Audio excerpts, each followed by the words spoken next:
Bueno, entonces, ¿cómo vamos a graficar estos datos? Que repito, o sea, vienen de la tablita ya no de precipitaciones, recuerden, sino de intensidades de precipitación. Recordemos que transformamos estas precipitaciones, que eran los máximos de los máximos de los máximos, ya explicamos cómo en el video anterior, y todo esto lo pasamos a intensidad de precipitación, con la reglita de 3, ordenamos de menor a mayor los datos y le agregamos una columna más, bueno, dos en realidad, una de orden, otra de probabilidad de ocurrencia. Recuerden, cada una de estas probabilidades, m sobre n más 1, donde m es el número de orden y n es el número de datos, que en este caso son 10 datos. Y entonces vamos a graficar esta columna de probabilidad con cada una de estos datos por cada duración.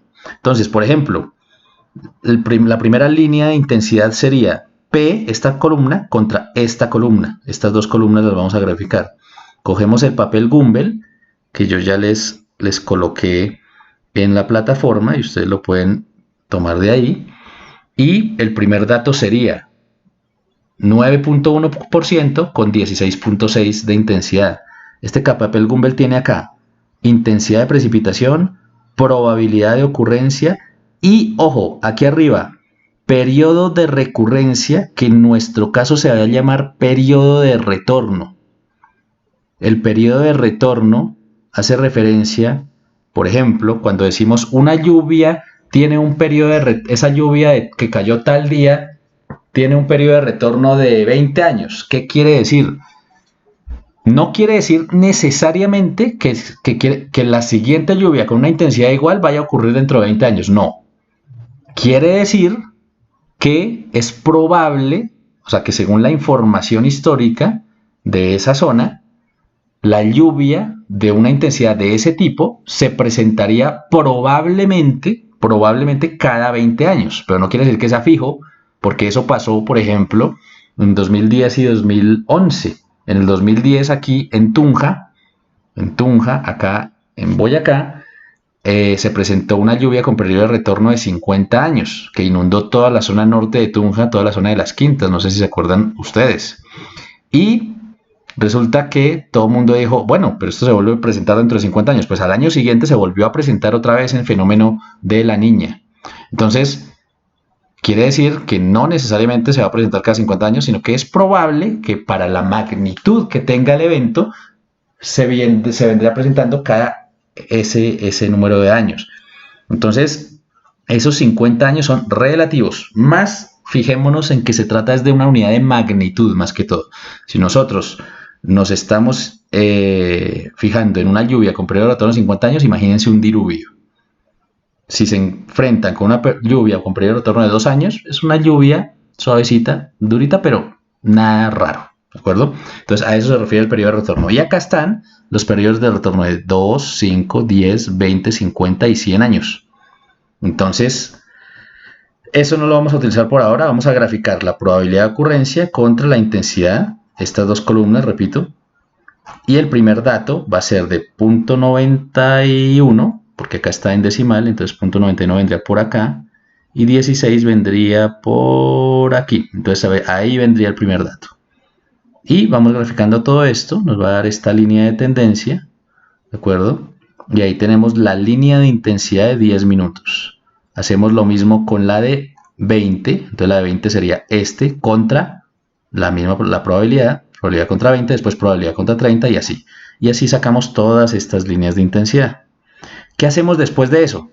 Nos fijamos en el periodo de recurrencia o en el periodo de retorno y vamos a sacar líneas verticales que corten las líneas de intensidad. O sea, fíjense, cada uno de los periodos de retorno le vamos a sacar una línea vertical que corte las líneas de intensidad. ¿Para qué? Básicamente para fijarnos en estos punticos. En estos punticos de corte. Son puntos de corte, puntos de corte, puntos de corte. ¿Y qué hago con esos puntos de corte? Sacamos esta tabla. Entonces, fíjense, este punto de corte es el punto de corte del periodo de retorno de 2 años con la duración de 10 y nos va a dar una intensidad de 18 punto algo según esto. Entonces aquí están, mírenlos. La de 10 con 2 años nos da 18.8. ¿De dónde sale? ¿De dónde sale este 20.9, por ejemplo? Bueno, mejor, ¿de dónde sale este 14.5? Pues de cortar la duración de 30 con el periodo de retorno de 5 años. Duración de 30 con periodo de retorno de 5 años nos da este dato, que lo leemos acá y nos da ese 14 punto algo. ¿De acuerdo? 14.5. Listo, tenemos los insumos para trazar nuestra curva IDF. ¿Qué tenemos? Que para cada duración vamos a tener datos según cada periodo de retorno. Entonces, ¿de dónde graficamos estas curvas IDF? ¿De dónde salen? Pues de graficar, por ejemplo, la de 2 años. Pues la curva IDF de 2 años, o sea, fíjense acá, hay uno de 2 años, cada curva IDF corresponde a un periodo de retorno, fíjense.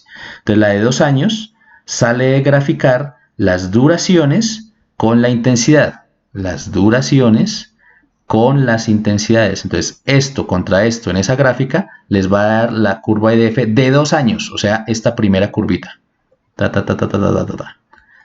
La de 5 años va a ser la siguiente, y así, hasta la de 50 años que tenemos acá.